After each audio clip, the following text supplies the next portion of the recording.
Welcome to Talking Heads on USA Global TV, starring the one and only wonderful Dr. JACALYN. It's a prestigious place where world-class influencers and experts meet, and where you'll find the most trusted advisors and coaches for all things in life and business. Visit usaglobaltv.com to sign up for our newsletter, get the value you need, and be first in line to learn about events and giveaways and other valuable content. Connect with us. Email Dr. JACALYN at usaglobaltv.com to talk about how you can become part of USA Global TV. That's USA Global TV, where the doctor is always in. Hello, everyone, and welcome to USA Global TV, and hello to our friends listening on Business Talk Radio. I am Dr. JACALYN KERBECK, and our show today is Authentic Achievements. We are going to talk about how you can get yourself featured in major publications, get the word out that you are here, you exist, and you have value to bring to this world. Joining me, as always, for our show is my co-host, KIM-ADELE Randall. She is a leadership and business expert. She is a public speaker, an executive producer, and a board member. Let's welcome her to the show, joining us from the UK. Hello. Hi, everybody. So nice to see you today. How are you? I'm good, thank you. It's lovely to catch up with you as well. I hope you've had a lovely week. Yes, we have had some incredible shows. This week we have 25 live broadcasts, and we've literally had people from all over the world, all kinds of topics. Mental health awareness has been a big focus of a lot of them. So it's just been wonderful to be able to feature people and have them share their stories. It's such an amazing opportunity, isn't it, to hear people's journey and learn from them. And I think, what you're doing on USA Global TV really helps us to connect with people and learn from each other, which is amazing to be part of. So thank you. Well, thank you, Kim. I couldn't do the show without you. So it's a pleasure to have you here. And I'm going to spotlight you for people who are joining us for the first time. I would love for you to share a little bit of your story and why this show is important to you. Thank you. So I spent 30 years in corporate life and then set up on my own doing leadership coaching and business coaching. So helping people to achieve their goals.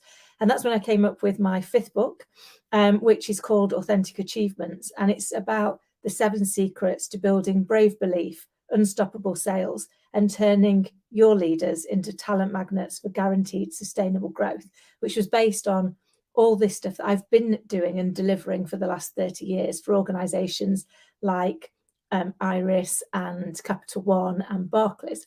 And I thought I'll share this with other people. And as part of that, started to think about how do we interview other people to find out how did they achieve their authentic achievements, so that we could quote people in the book and really start to add value, hopefully, to our readers, to our listeners, to share how other people have overcome things and achieved the goals that they wanted to. And that's where we came up with the idea for the show, Authentic Achievements.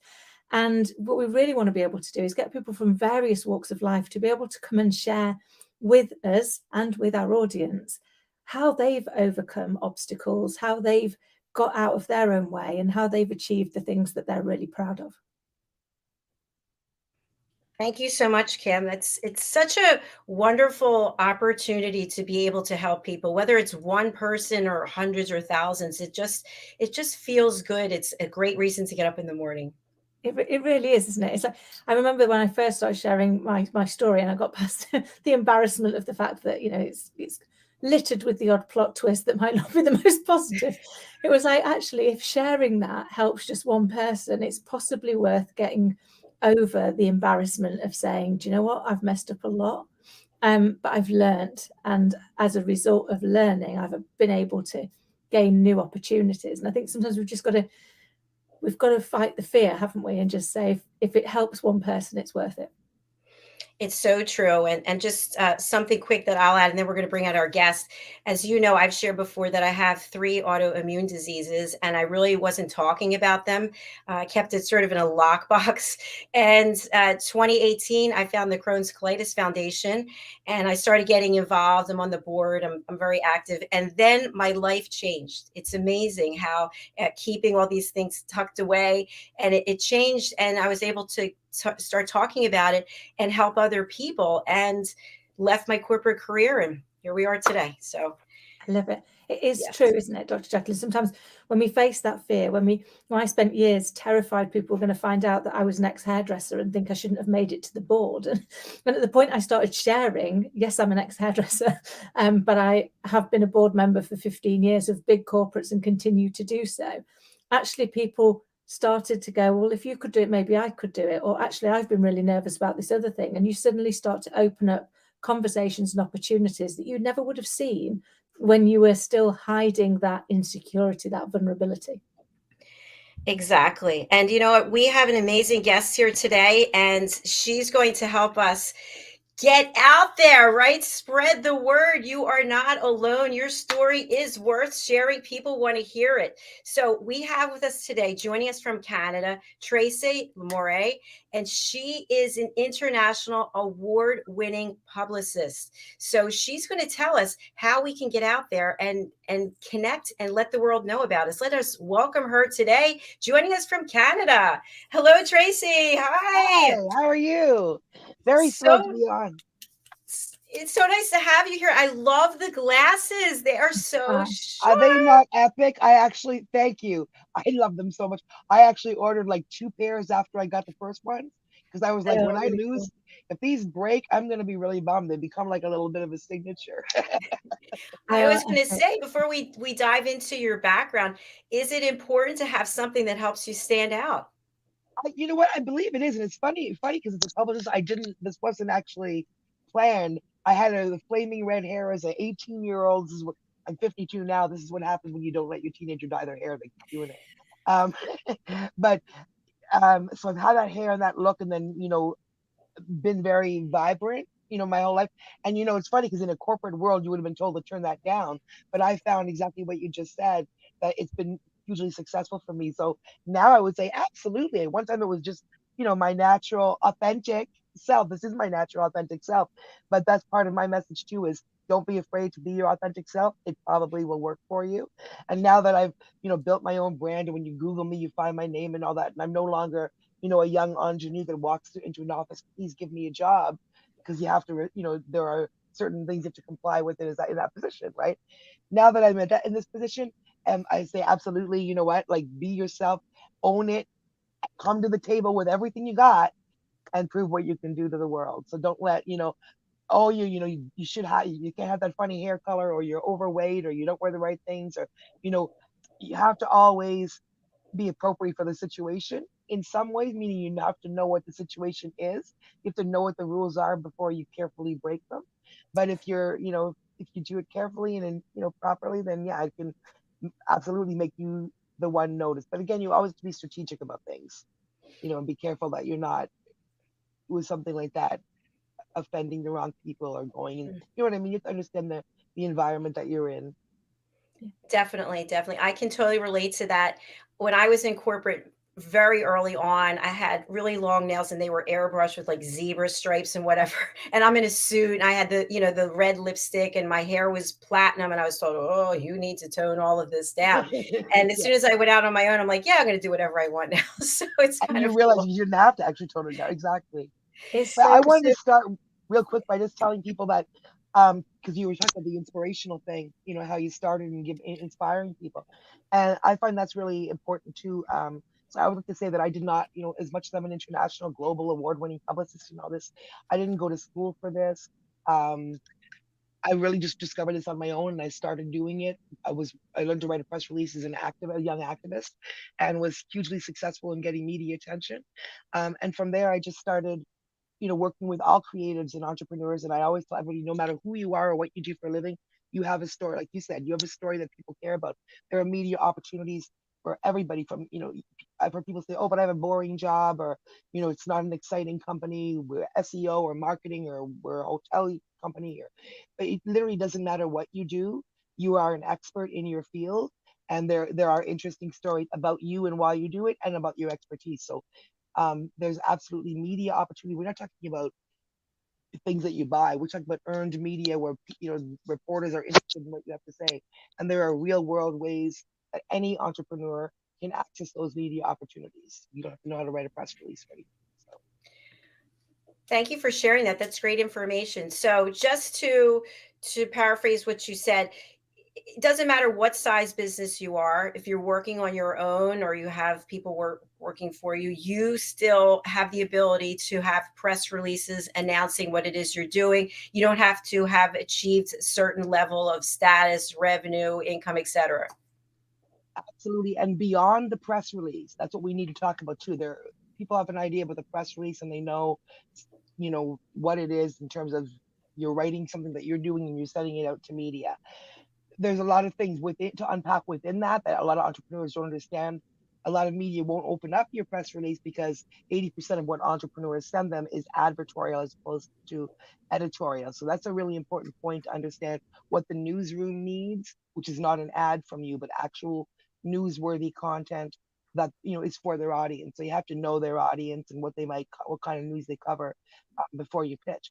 But the really good news is, even beyond the press release, there are daily opportunities, literally hundreds of daily opportunities that you can access free, where media are literally looking for quotes and sources from people that could be you, and you're missing them every single day. And some of them are free to access. Others are, subscription based, and you can pay for 5 or 6 different platforms to quickly see. Basically, if you don't have a pen and paper, I'll get one right now. Write this down. Help a reporter out, source bottle, quoted, which is QWOTED, press hunt, hashtag journal request. So that's a good way to start. Check out the hashtag journal request. Every single day you see reporters there who will say things like, I'm writing a story for Reader's Digest, deadline 4 o'clock tomorrow. I need quotes from moms of twins. I need quotes from, a big one is real estate agents. I need quotes from people who clean the toilets at hotel. I mean, literally, you'd be amazed once you start looking at those. Every single day you see, if you're a chef, you'll see opportunities for chefs to be quoted in media. If you're a real estate agent, you'll see opportunities for real estate. And so literally you follow these different platforms. Some of them you pay for, some of them that are free. And every day you'll see incoming media opportunities that you can respond to per your expertise. And that's how that happens when you're reading any magazine. I'm reading, literally any magazine, Forbes magazine, and all of a sudden they're quoting some entrepreneur about what entrepreneurs are doing in 2020. 90% of the time, this is how they get that quote. If they did, it's either a press release was sent into the reporter, but more often than not, most stories that you see generated these days, reporter, is doing the story, and you find a way to get in and be the person quoted. And that's a huge way to build your thought leadership. Which is a catchphrase, meaning, when people search your name, it's not just stuff that you wrote that you see. It's incredibly important for business people, whether you're looking for investment or just looking to differentiate yourself from the competitor or looking for new customers, to find ways to do that. And with the media world that we have now, with all these different platforms, and we're not talking about social media, we're talking about actual media and opportunities to be quoted. As an expert, if you're not taking advantage of those opportunities because you think what you do doesn't matter and nobody cares, absolutely somebody else in your field is, and they're becoming, they're elevating themselves far above the competition. Wow, lots of really powerful information you just shared there. Kim, I can tell you wanted to say something. Yeah, no, just fascinating. And Sorry, I talk a lot. I didn't even leave space so many. Just that there's so many opportunities, and I think sometimes that is it's knowing where to go, isn't it, as entrepreneurs, and trusting that actually the fact that you've got your business, you've got your idea, you are an expert in it. I sometimes say to people, particularly clients, we're working with clients, and they'll go, oh yeah, well I can't charge that because it only takes me 10 minutes. I'm like, but it took you 30 years to be able to do it in 10 minutes, right?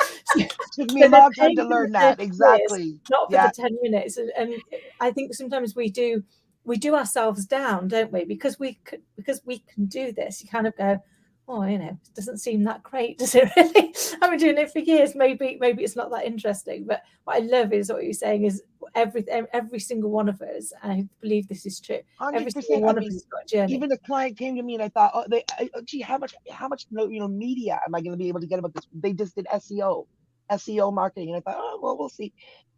Guys, that one client, so you think, boring, everybody. No. That one client, I literally got more play for that client in 2 weeks than any other client with the big exciting story, because there's a lot of news. Across mainstream media, you don't even know till you start looking. You'll be surprised how, shocked how many opportunities there are for your expertise. And absolutely, it's funny when you said that, you know, that you said you tell your client, you are an expert in what you do. Yeah. It's so true, because when we're talking about media, I'll see someone who's amazing at what they're doing, and I go, why aren't you in media talking about that? And they look at me like, oh, but oh no, they wouldn't. And then I tell people exactly what you just said.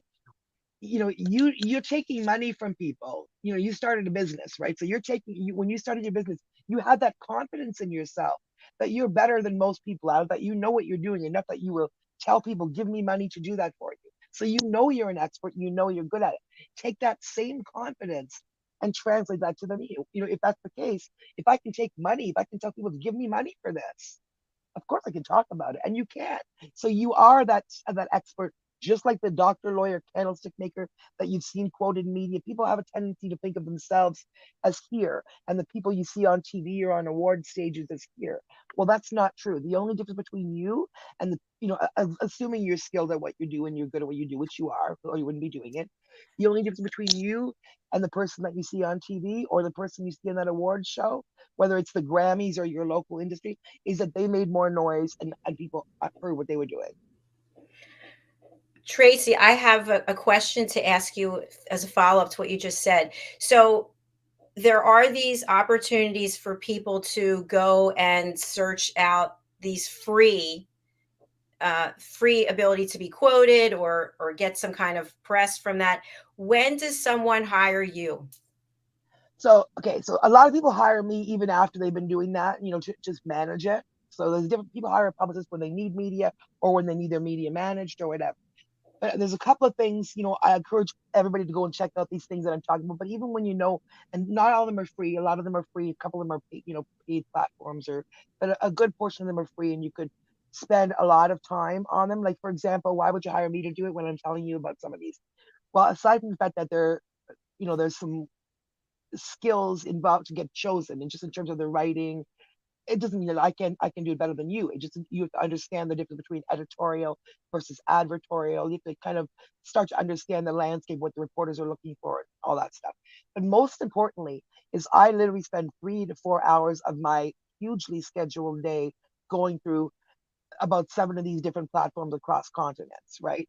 So again, some of them free, some of them I pay $400 a month for, but most of them free.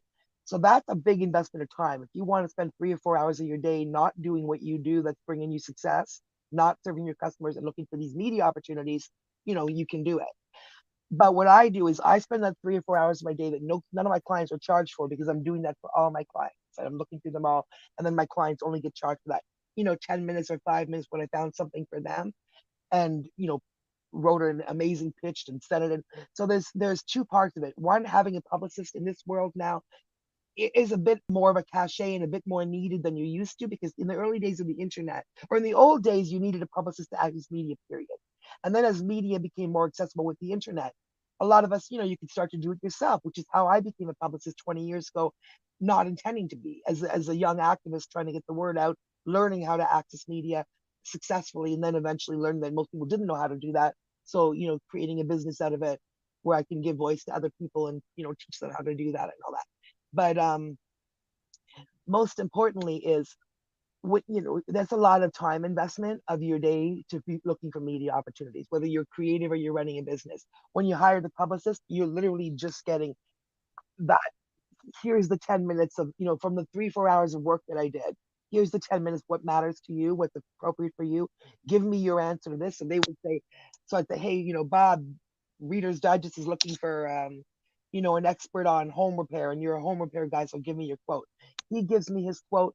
I'm putting it together, with his links and bio and all this language about what makes him a compelling speaker. And the credibility of a publicist is that, remember I referred to earlier that a lot of entrepreneurs, and this is a real problem for media, don't know the difference between editorial and advertorial. So when they're opening up 1,000 incoming media from not from reporters, sorry, from entrepreneurs or creatives who potentially could be news for their audience, they don't have hours to go through to see which of these little things might actually be editorial.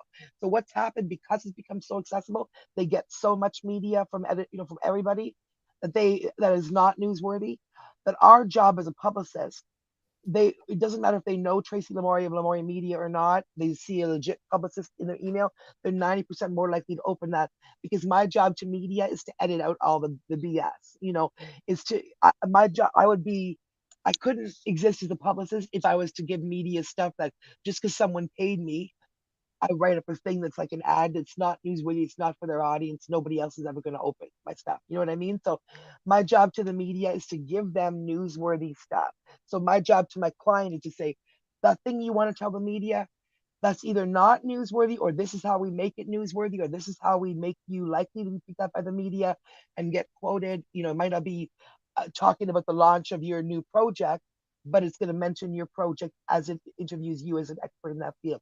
So we have the strategic. It's like when you hire a lawyer, you can definitely represent yourself, you're allowed, but you're in you're going to be more successful if you're, at least when you start out, until you have a real understanding of this, if you have someone who can strategically, who understands the media landscape and all the audiences and what the editors are looking for, and then who can massage your message so that editor goes, huh, that's right, okay, I see what you're saying, that is news, not just another company trying to get free advertising. Absolutely. That makes perfect sense. And who doesn't want to work with an international award-winning publicist as opposed to Joe Smith just sending something themselves, right? It is a cachet. It does have that, because, and I notice my clients, and I see how it works. I'll be at dinner, at an event in a fancy place with a client, and they'll be, someone will come up and they'll make an introduction or whatever, and they'll introduce me, and they'll be like, this is my publicist. And right away you can see that, oh, who's this person then? Right away it's like, well, who has a publicist? You know what I mean? So then what do you do? And the level of interest in their project is like huge. So. I see it all the time. If I have a publicist contact me, I'm like, oh, I'm going to pay certain attention to this. It does stand out. It does make the person stand out for sure. Yeah. Great points. There you go. All right, it works. It works. Yes. We're going to take a quick break and hear from some of our sponsors. We're going to start off with the Earthshot Prize. And I want to thank Ian Pelham-Turner and Helena Shard over in London for sharing this with us. And then we'll be right back with more from Tracy.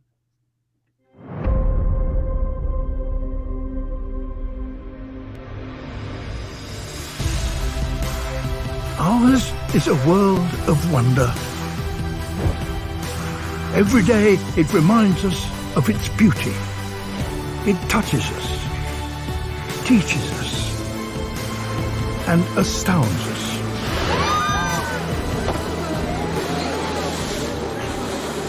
But it also warns us that what we throw away does not go away. That higher temperatures mean a lot more than longer summers. That we can no longer take life as we know it for granted.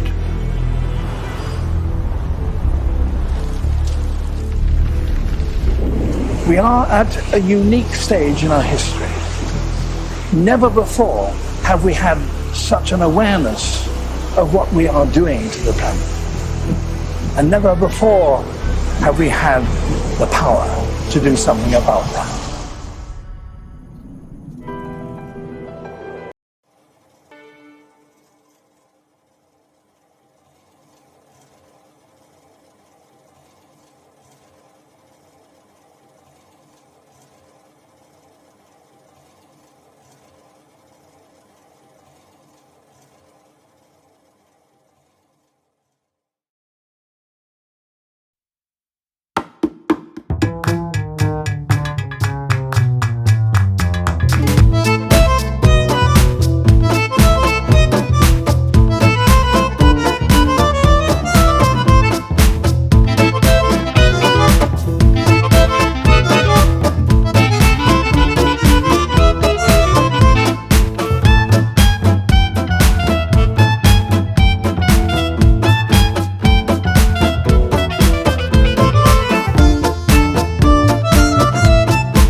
and which doesn't usually come up into someone's religion, but in his case, sometimes that was part of his public thing. He would get up and speak about those issues. He was like, how do I, what do I do? Like, I feel like I have too many different angles and too many things, and how do I separate this and this and this? And I really said to him, well, what you're talking about is being inauthentic. And he was like, what? I'm like, well, because you're trying to find a mask, and what is this audience going to expect, and what is this audience going to expect, and what is this? I said, you are really the same person all the time. Certainly, you're not going to go talk about the religious aspect in front of, whatever audience, but if you're in an audience where that's what you're talking about, there's no reason to not talk about the other things you do. Or if you know what I mean, like, you are that whole person. You don't have to be afraid of being in the media as this person because you're supposed to be in this box. And then when you're in here, just be, we all have different components. Sometimes I'm a mom, sometimes I'm a hardcore business executive, sometimes I'm a, dancing the night away at a creative thing. Those are all me, and those are all. So just, do not ever try to be what somebody else thinks you should be, because you're going to get found out, especially in today's world with a million social media platforms and if you are not authentic, people are going to know it. Then you have to be very afraid of taking the wrong step, or to be, always thinking about what am I this person that I'm thinking of, or am I me? So don't do that. Always be you. Just make sure that the you that you're, while you're being you authentically, be also strategic about what path you're taking and where you're going and what you're doing. As long as you've got those things in a row, you don't have to worry about, you. Obviously, I'm not saying don't present well and don't, do the nails and have the hair done and whatever. And don't have a better background than this when you're doing a Zoom. But, when it comes down to it, bring yourself to the table is it for the win. So you're never, honestly, I can't articulate it better, but the more that you pretend to be something else these days, the less authentic it's going to come off as. People will see it. There's so many windows that everybody has into our worlds now. There's so many, especially as a public person. I mean, even as private people, social media, a lot of people are caught out when something they say or did goes the wrong way. So you have to realize when you put yourself in the public, you are public, and you're better, you know yourself better than some game you're playing. So if you're going to be doing that, just do it authentically. It might seem scary, but it really isn't. Again, it all comes down to you. There's what we all heard in kindergarten. There's only one you. There's a million other people. If you want to be heard, if you want to be seen, if you want to be understood, just you have to have that self-confidence that in yourself before you're able to walk out into those rooms and do the things that everybody says, like me, which is, hey, go into the media, or even networking. Some people, it's terrifying to walk into a room and do that networking thing that we all say you have to do, right? So first, I think the key to success is really to not be afraid to go outside of your own comfort zone, and that way you will break your own expectations, which will give you the confidence to continue to break other people's expectations. Excellent. Thank you. Kim? So it just reminded me of, I think it was Oscar Wilde, wasn't it, who said, be yourself, everyone else is taken. Which I really liked. Love Oscar Wilde. We do, don't we? And I know, Dr. Jeff, we've joked about this before. Sometimes you get told to go and be something else. I got told I didn't have the gravitas, and I didn't have the vocabulary, so I had to go and learn all of those things. And I tried to be this corporate being, and yet I'm a hyperactive puppy dog most of the time. At the point that I realised that it's like, do you know what? That's just who you are. Just show up and be yourself, and then all you've got to focus on is getting the job done, instead of focusing on trying to be something that I'm not, because I'm never going to be a well-polished corporate being. It's just not. It's not in me. But it is, isn't it? So what advice could you give to the people listening and watching around how do you take that leap? How do you share that vulnerability without losing your credibility? Yeah, that's an interesting question. I think, but I don't think we lose our credibility when we're authentic. I think we're afraid that what if I make a mistake? What if I'm not? But what we have to realize, there is not that perfect person. And when you walk into a room, for example, that person who's nervous about networking, when you walk into a room and you're thinking, oh my God, I'm not, all these people are, you have to realize, and this is free, 90% of the people in that room are feeling the same way. Honestly, I don't care what kind of suit they have on. I don't care how impressive they look. 90% of the people in that room are like, oh, what am I going to say? I hate this. Oh my God. People are afraid to put themselves out there. When you walk into a room with confidence and you sit down and you're like, you literally, not only are you making yourself feel better and more productive, but you are probably changing the temperature of the room around you, because other people react the same way. Friendly confidence, not arrogant confidence, right? So don't have that fear. Just realize, no, I know it. Again, come back to like, why am I even here? Because why are you in that room? Because you know what you're doing. You're an expert. What brought you there? What, and just a lot of times it's that, what's that phrase where the women do it all, imposter syndrome, where we feel like everyone else in the room is better than us or is more credible than us or more. It's just not true. They're all the same kids you went to high school with, whether you knew them or not. The guy that you met, they're all, and literally the more you know, and then the higher I've advanced in my, in my career, where you Google my name and you see 9 million things or whatever, and the further I get away from that girl, who's a young junior asking somebody I perceive as senior for the job, right? The more you see that they're really, all those things are really social constructs, that thing about the boss and whatever. So once you have that confidence, hey, I know what I'm doing. I'm a value. What I'm bringing to this table is a value, and you believe it. You're not faking it. You actually believe it. You're going to see the world treats you differently. Because like I was, fat girl, the punk, or whatever, and when I would have those expectations or walk into them thinking, oh my God, everyone's going to be thinking this or that of me. Well, now I know my worth. Like I know my worth. You Google me, you'll find my worth. So when I walk into a room, even if it's a bunch of strangers and networking, and they're going to look at me like, oh, who's the crazy red hair because they're in a bunch of suits. I don't have that feeling. I know within 2 minutes of me walking in there, they're going to be like, you do what? Oh, wow. And the tables are going to be turned because I have that confidence. And it's not arrogance. You don't need to, but you really need to believe that you have, because you are, again, you wouldn't be at that table doing what you're doing if you didn't belong there. You just wouldn't be. But once you actually believe that you are just as good, truthfully, or better, possibly better than the other people at the table, maybe better, maybe, you know what I mean? But you are at that table and you really believe that, the other people at that table, whether they're media, whether they're potential investors, whether whoever it is, will believe that too. Life is a pitch. It's a P, not a B.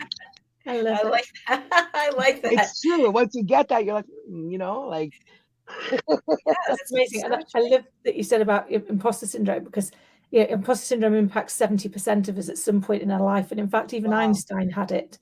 So he has a quote which says something along the lines of, the esteem within which my works are held leave me feeling like an unlikely swindler. So even Einstein, globally recognized as a genius, has it. And the only reason I know that is I actually launched International Imposter Syndrome Awareness Day last year to raise awareness to people. And we have our next one on the 13th of April. And the whole idea is to give free resources and free support to people suffering. Girl, I'm going to tell you one quick story about that. Yeah, and you've got to repeat this to people when you talk about this event, because it really, especially when you're talking to an audience of women, this really struck me. And I tell people this all the time, because I work with people, women, men, across everybody. But I work with so many women. I call them women power women because they are. But this is really interesting. I've had this with women across industries, and women, and I'm talking about whose resumes you would not believe, who have histories full of accolades, awards, everything, where you could not get higher in their careers than they are. And yet I've had, I'm not exaggerating, 5 or 6 women say this, almost exactly the same words to me, and I've never had a man say this to me ever. So a client, when we start, they'll give me all their bio, they'll give me any existing bio, they'll give me their links, they'll give me their resume, and I put together a 1-pager, about all their, which pretty much reads like a magazine article about all their accomplishments. I don't make it up. I might use compelling words like compelling speaker or something like that, but none of it is made. It's literally stuff they gave me, not even stuff I Googled and found that they didn't know I was going to use, but stuff they gave me about what they had done, right? So nothing is a surprise to them. And then I go away for an hour and I put it together and write it like, the way you're used to reading about other people in a magazine article. I swear 5 or 6 women have said to me with these exact words, like in utter shock, oh my God, you made me sound so good. And I'm like, have you read your bio? Like, it's not, I didn't magically I literally, and I mean, great, I'm a good writer, but it's not the words that made them sound good. Again, I mean, I agree, I put it together now, but they're reading what's happening there is they're actually reading their accomplishments in a way they read about other people.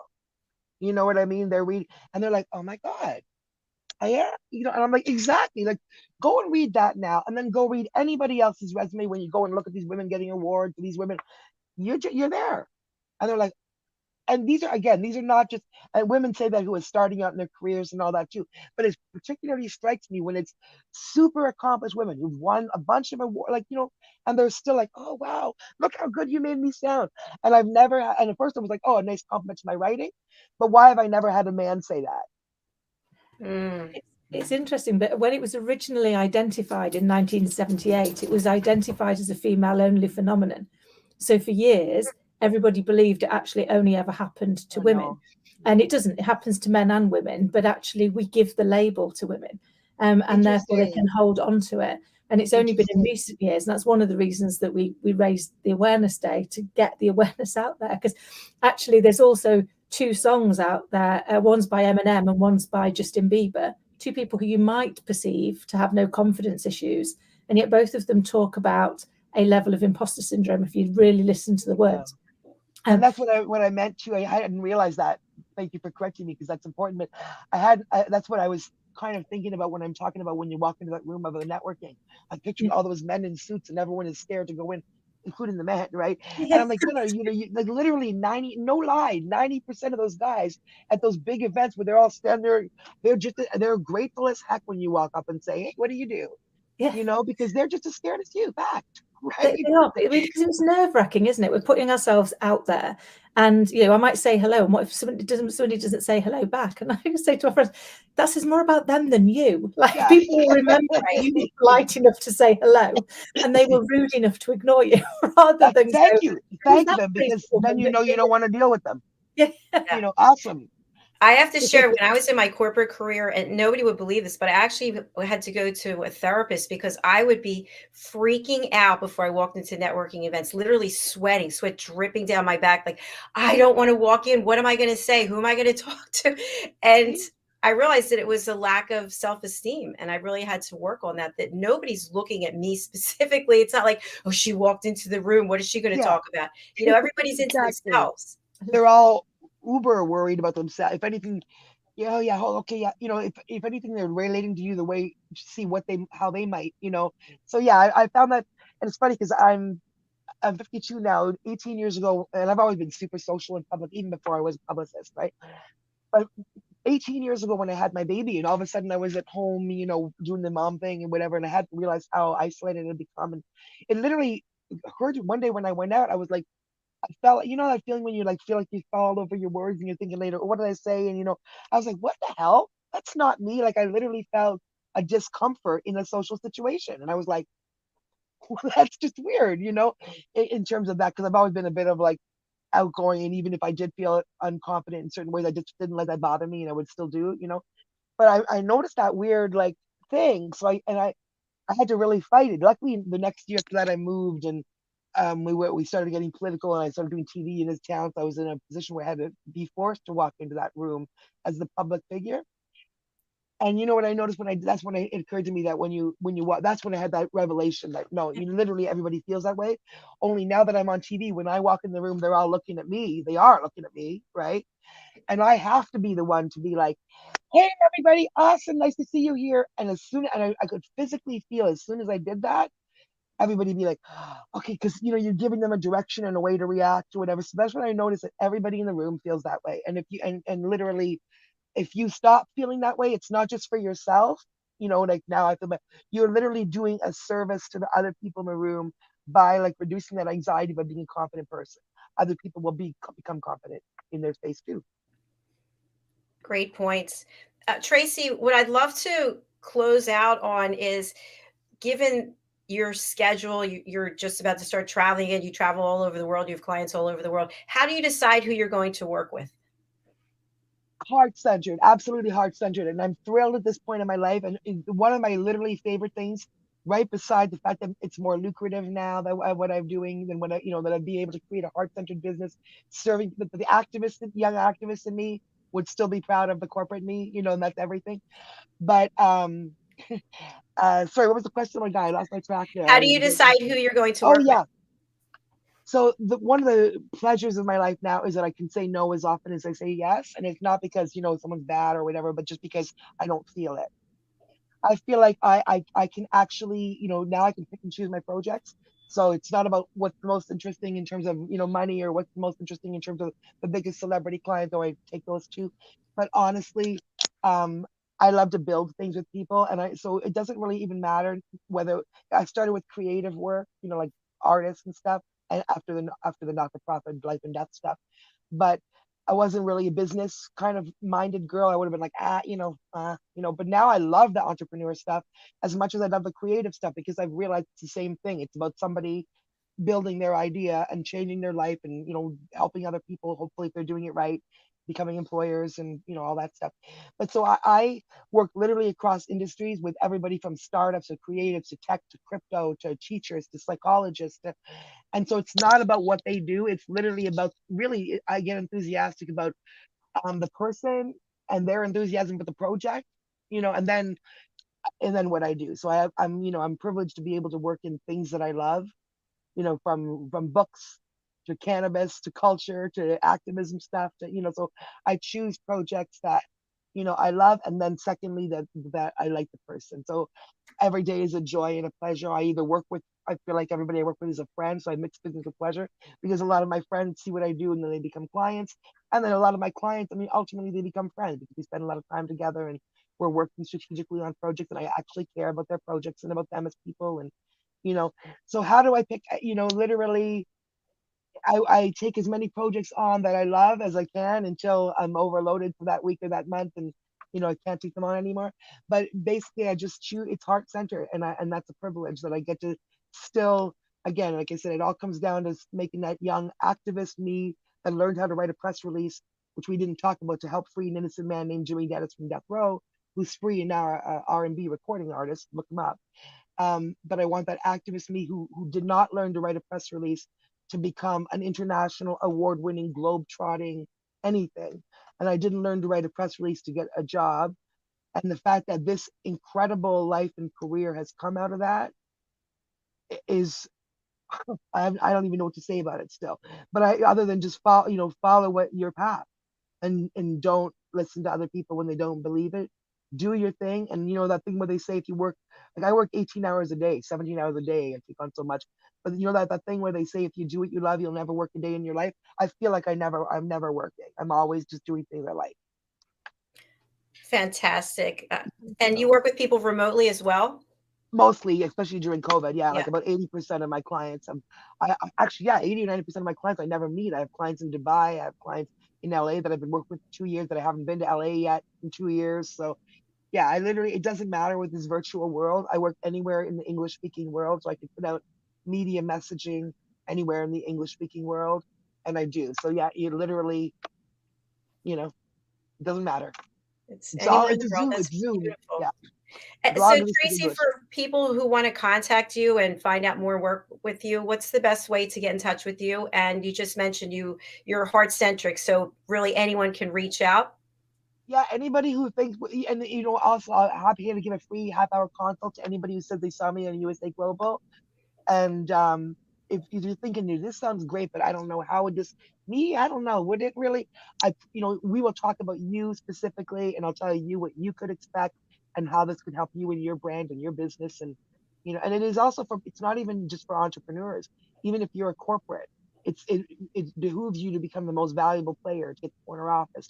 So the same way you can build your thought leadership using media opportunities. So, and also, guys, look into awards, because you qualify for awards just like I do. And those other people who get up on the stages and get them. It's just a matter of not knowing that they're there, and nobody's nominating you because they don't know about them either. So get out there. Anyway, contact me, lamouriemedia.com. Or you can reach me on Instagram, Tracy Lamourie PR Media, on LinkedIn, Tracy Lamourie. As long as you spell my name right, which you did down there, then I'm the only one. Easy to find me, the crazy girl with the bright red hair. And yeah, we'll talk about what you do. And absolutely, there's no way to lose. There's nobody that pays me and then doesn't get results. And to put it into perspective, for less than the price. I mean, PR can be expensive, but I do so much speaking that I always want to make sure it's accessible. So I literally, it's part of my activist thing. I have packages that anybody in business can afford, and different kinds of packages to look at, to see what's worked for you. But beyond that, honestly, check it out. Start thinking about this, not just about coming to me, but start thinking about PR, start thinking about getting out there, start thinking about, we're talking about, again, earned media. We're not talking about where you're paying a media source, you pay the publicist to be, to do the writing and the strategy to find, but we're not talking about things that you're paying to be on. We're talking about things you cannot pay to be on. So it's that third party credibility. Does everybody, you can make a beautiful pitch deck, you can make a gorgeous website, you can say all the great things about yourself on socials. But what this does is that third party credibility that builds a thought leadership, that attracts investment. Like one client said to me, makes investors take you more seriously, attracts investment, differentiates yourself from your competitor and all that stuff. So start thinking about that. And the ROI is huge, and you're going to be paying less in most cases than you are for like a big ad that really doesn't get you much. Tracy, I'll be contacting you next week. So how about that? Let's do it. All right. I'm in 100%. All right. Thank you so much for being here. I look forward to calling you probably Monday or Tuesday. Excellent. And seeing what we can do together. Good stuff. I look forward to that too. It's beautiful to meet both of you ladies. Follow me on socials. I'll follow both of you. I feel like we've all made some new friends. Definitely. And it's been a joy. Thank you so much. And we'd love to have you back. We've got a whole bunch of other shows that you'd be great on as well. So we can have a chat about that next week. Beautiful. And I also have some amazing clients that would probably be great on some of those shows. So. Yes. I'm excited. Thanks again for being here. Appreciate it. Thank you guys. And thank you so much for listening. Bye. All right. I'll talk to you next week. Bye. Life is so interesting, isn't it? It is. It could kind of, I just think, life's just an amazing journey, isn't it? And if the people that we meet can share so much to help us see the opportunities in the journey that we've got ourselves. And it fascinates me every day that people I get to meet, the people I get to talk to, and I kind of sometimes scratch my head and go, how have I ended up here? How have I ended up meeting these people? And I couldn't be more grateful, but you just can't quite work out how it's happened, can you? It is really amazing. And I wanted to ask Tracy how she found us. I forgot to ask her that. We've got a comment, by the way, from the lovely Diane Floyd-Bain. Thanks for watching, Diane. Diane is a big part of our platform here. She's a co-host, a talking head, and an elevated listener. Yeah, I started thinking to myself about how all of this came about. And I realized Ian Pelham-Turner over in the UK and Helena Shard, they reached out to me and started bringing people to this platform. And that was a big part of it. And Diane Floyd-Bain here in the States, she's another huge part of it. She's brought so many people here, one person introduced to another, and it's just, it's a ripple effect. So it's beautiful. And by the way, thank you for sharing that about the imposter syndrome day, because I know that that's something that's really near and dear to you. So I want to go ahead and spotlight you. If you could share a little bit more about that with our audience, that'd be great. Oh, bless you. Thank you. I really appreciate it. So yeah, last year, on the 13th of April, we launched International Imposter Syndrome Awareness Day, having realised there wasn't a day for it. And one of the biggest challenges, if you're facing imposter syndrome or your own inner critic, whatever that is that you don't talk about it. Because your biggest fear is you're going to be found out. And if you tell somebody that's what you're fearful of, you're definitely going to be found out. So you don't do it. And yet it's the first step to the road to recovery. And so the whole day is sharing interviews with amazing people around the world around how they've overcome their moments of imposter and what happened to them, what they did and what steps they've taken, as well as loads of free resources to help you to start to turn your inner critic into your inner cheerleader so that you can actually just get out there and live the life you're meant to live. Because I lived with it for nearly 40 odd years before I had my awakening moment that was, if I didn't do something about it, it might become the legacy that I left to my child. And I didn't want her to talk to herself the way I'd talk to myself. So I started looking into it and then got really engrossed in what it was. How do we help people? How many people are suffering from it? And that actually there are some very easy, very actionable ways that you can cease to feel like that. So if anyone's interested, you can go across to www.iisad.org. And you'll find details of the day and details of the resources and all the interviews from last year as well. Or get in touch with me at kim@KIM-ADELE.com, and I will happily chat to you and see how we can help. Kim, what was that website again, please? So it's IISAD. So it's actually International Imposter Syndrome Awareness Day. If you just take the first letters from it, it says IISAD.org. .org. Okay, good. All right, thank you. I'm sharing that right now. Thank you. All right, let me just put that up. There it is, IISAD.org. Okay. Kim, such a pleasure having you here again today. Oh, what happened to Kim? There you are. Who's producing this show? Oh, right, that's me. So good having you here. I just love this show. And by the way, I want to put up Tracy's information again. As I mentioned, I am going to contact her, and I hope everyone else does. She offered a 30-minute free session if you mention USA Global TV. So make sure you give us that plug if you would, and get yourself a publicist. Absolutely. She was amazing, wasn't she? Such great advice, and loved her authenticity, and such a great match for what we're talking about in this whole show, which is turning up and being authentically you is what we're supposed to do. I love a quote, as you probably know, because I throw them out there all the time. But the one for me that I really loved was that we are all perfectly imperfect.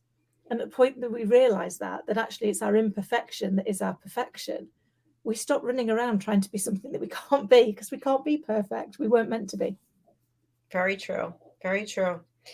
Wonderful shares today for people to get themselves out into the media, get out of that comfort zone. People, push yourself, go to the next level. We are going to close up for now. Our next show is coming up in less than 5 minutes, The Power of Etiquette and Manners. So Kim and I will be back next week. And for those of you who want to watch our next show, stay where you are. I'm going to run to the other studio, which is not really running, but Kim, looking forward to seeing you again. And I'll be in touch. Perfect. Take care. Thank you. Thanks. Bye, everyone. Bye.